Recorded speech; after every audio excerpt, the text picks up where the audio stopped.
Good afternoon, dear students. Last time we have discussed the three of the physical properties of metals and non-metals, and today we are going to continue the same topic.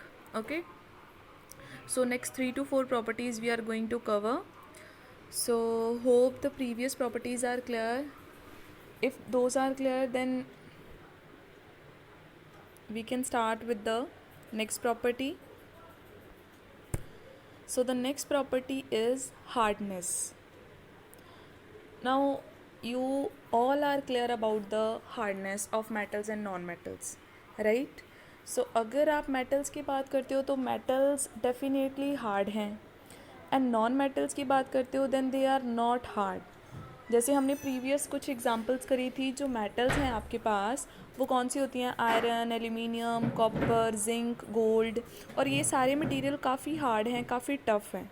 But आपके पास जो non metals हैं वो सारी क्या होंगी?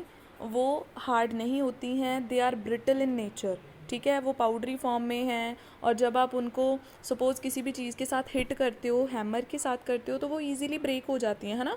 Powder सा बन जाती हैं, पीसेस में कन्वर्ट हो जाती हैं.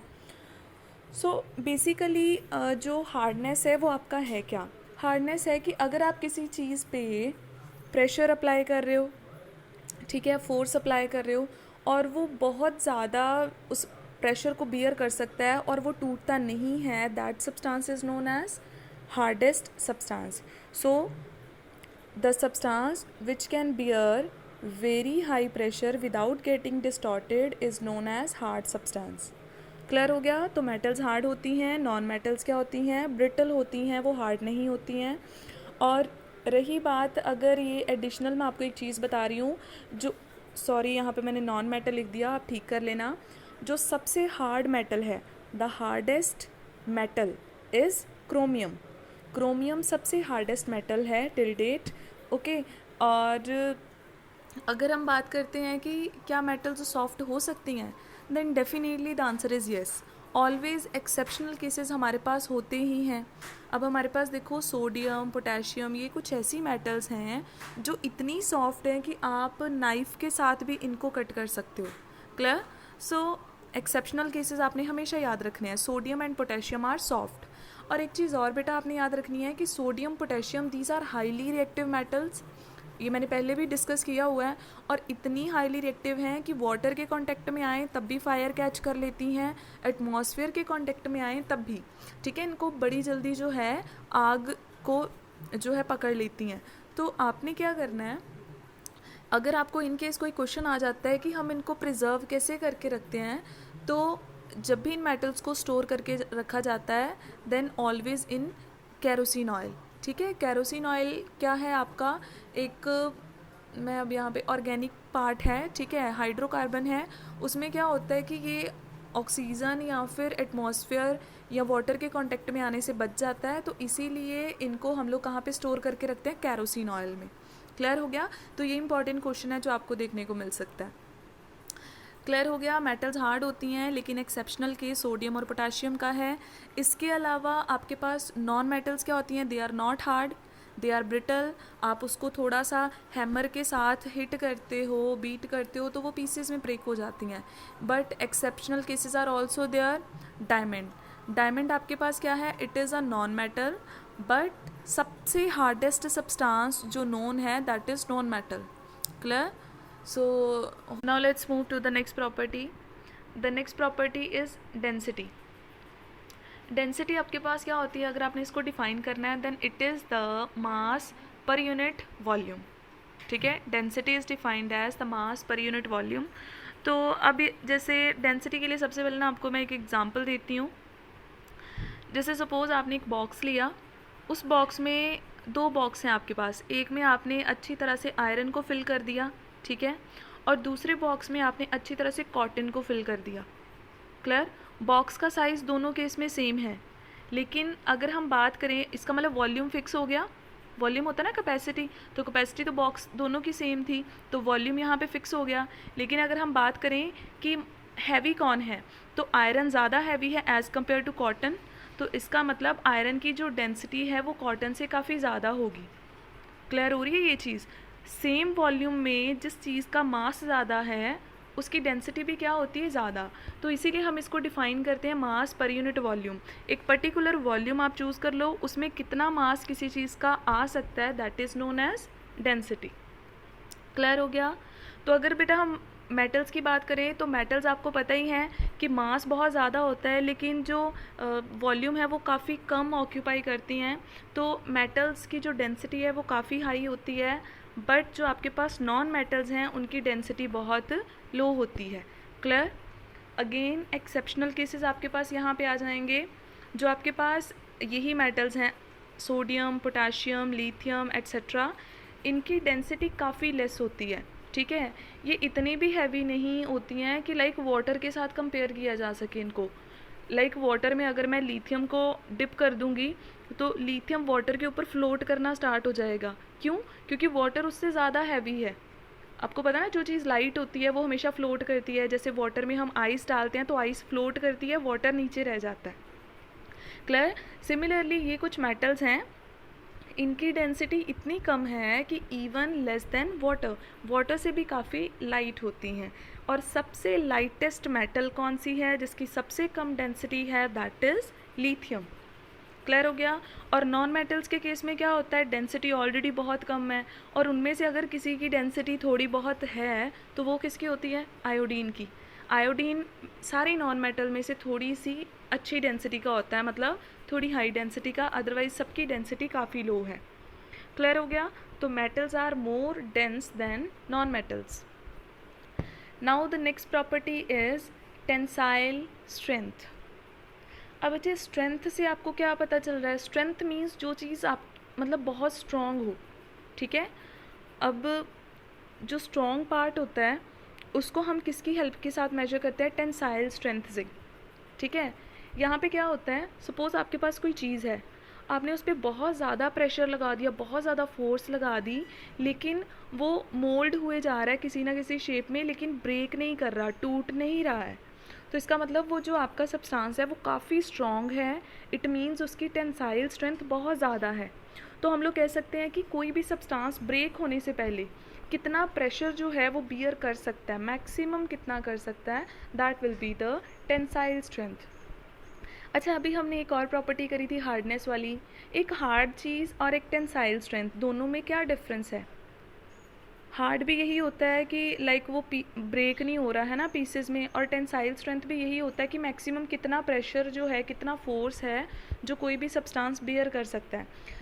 मोस्टली क्या होता है, जो सब्सटेंस हार्ड होते हैं उनकी टेंसाइल स्ट्रेंथ भी क्या होती है? काफ़ी ज़्यादा होती है। क्लियर हो गया? तो लेकिन हैं दोनों अलग अलग प्रॉपर्टीज़। ओके, तो जैसे सबसे हार्ड मेटल हमारे पास कौन सी थी? क्रोमियम बताया ना मैंने। और यहाँ पे क्या है, जिसकी टेंसाइल स्ट्रेंथ ज़्यादा है मींस वो सबसे स्ट्रॉन्ग मेटल है। क्लियर? और जो सबसे स्ट्रॉन्ग मेटल होती है हमारे पास, जो सबसे स्ट्रॉन्ग मेटल है दैट इज़ टंगस्टन। ठीक है, वो बहुत ज़्यादा हद तक फोर्स या प्रेशर जो हम कह सकते हैं कि बियर कर सकती है, टॉलरेट कर सकती है। ठीक है, और अगर हम बात करते हैं बेटा नॉन मेटल्स की, तो डेफिनेटली नॉन मेटल्स जो होती हैं ना ही वो हार्ड होती हैं ना ही वो स्ट्रॉन्ग होती हैं। ठीक है, उनकी टेंसाइल स्ट्रेंथ बहुत ही लेस है। बट हमारे पास यहाँ पे अगेन एक एक्सेप्शनल केस है, ये सारा मैं आपको थोड़ा एडिशनल बता रही हूँ। ठीक है, तो एक्सेप्शनल केस हमारे पास है बेटा कार्बन फाइबर्स का। फाइबर मीन्स थोड़ा ना थ्रेड लाइक स्ट्रक्चर होगा उसका। ठीक है, जैसे आपके क्लोथ वगैरह होते हैं तो वैसा fibre like thread like structure होगा उसका। तो ये थोड़ा फ्लेक्सिबल सी होती हैं जो आपके कार्बन फाइबर्स हैं, दीज आर स्लाइटली फ्लेक्सिबल, लेकिन टेंसाइल स्ट्रेंथ इनकी बहुत ज़्यादा है। इवन जो कुछ मेटल्स के कंपैरेटिवली भी बहुत ज़्यादा टेंसाइल स्ट्रेंथ है। तो इसी की वजह से ना इनके बहुत सारे एट दिस टाइम यूजेस हैं। एग्जांपल के लिए मैं आपको बताती हूँ, कार्स वगैरह, बाईसाइकिल वगैरह, इनके कुछ पार्ट्स बनाने होते हैं ना, तो वहाँ पे कार्बन फाइबर्स को कुछ पार्ट्स को बनाने के लिए यूज़ किया जाता है। इसके कंपैरेटिवली कौन सी मेटल यूज़ की जाती है पार्ट्स बनाने के लिए? एल्यूमिनियम। ठीक है, लेकिन कार्बन फाइबर का बेनिफिट क्या है? एल्यूमिनियम से भी लाइट वेट हैं, बहुत हल्के हैं, और स्ट्रेंथ वाइज एल्यूमिनियम से भी ज़्यादा आगे हैं। ठीक है, टेंसाइल स्ट्रेंथ काफ़ी है और इवन लाइट इन वेट हैं, तो इनको प्रेफर किया जाता है as compared to metals to form the parts. Okay, so this is all about tensile strength. ठीक है, आपने थोड़ा बहुत इसको याद रखना है. अब बात करते हैं, कुछ प्रॉपर्टीज़ हैं आपके पास, एक दो मेटल्स की special properties. The one is malleability and the next one is ductility. अब बात करते हैं बच्चे मेलेबिलिटी की. अब हमने अभी बात करी कि जो मेटल्स होती हैं they are hard, they are having very high tensile strength. Means इनके पास इतनी कैपेसिटी है कि बहुत ज़्यादा हद तक प्रेशर या फोर्स ये लोग बियर कर सकते हैं. ठीक है, लेकिन टूटेंगे नहीं.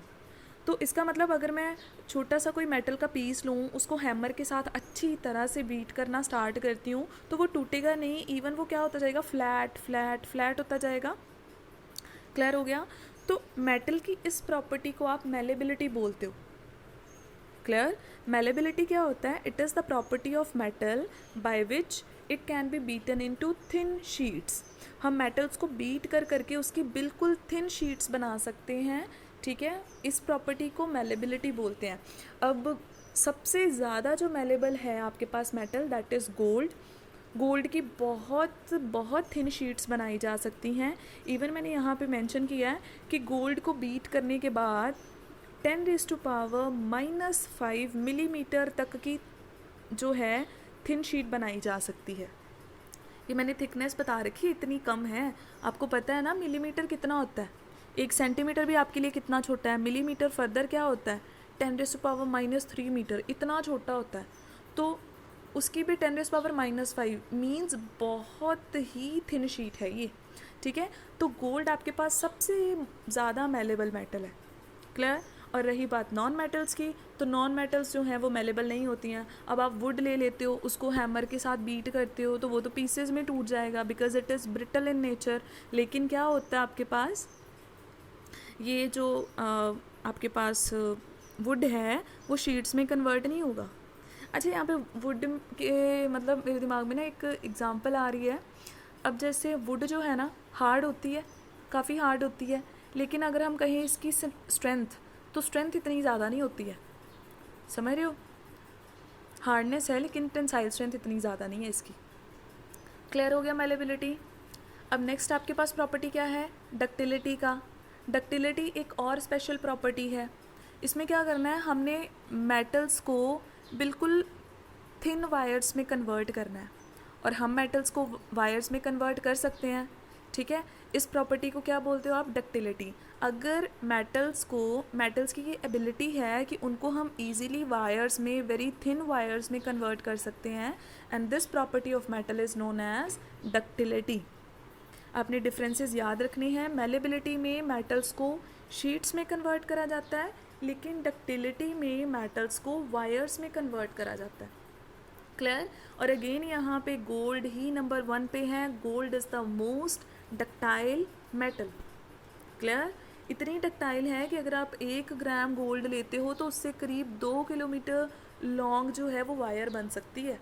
ठीक है, इतनी ज़्यादा डक्टिलिटी है इसकी, और डक्टिलिटी के कारण ही तो पॉसिबल है. अब हम क्या करते हैं, इलेक्ट्रिक वायर्स जो हैं कॉपर की बनी होती हैं, तो वायर्स बन सकती हैं मेटल्स की, तभी तो इनको यूज़ किया जाता है. ठीक है, इलेक्ट्रिसिटी वगैरह के पर्पज़ में. क्लियर हो गया. तो आपने ये कुछ प्रॉपर्टीज़ जो हैं वो याद करनी है. नेक्स्ट टॉपिक हम कंडक्टिविटी का लेंगे. क्लियर हो गया. Okay, bye bye, thank you.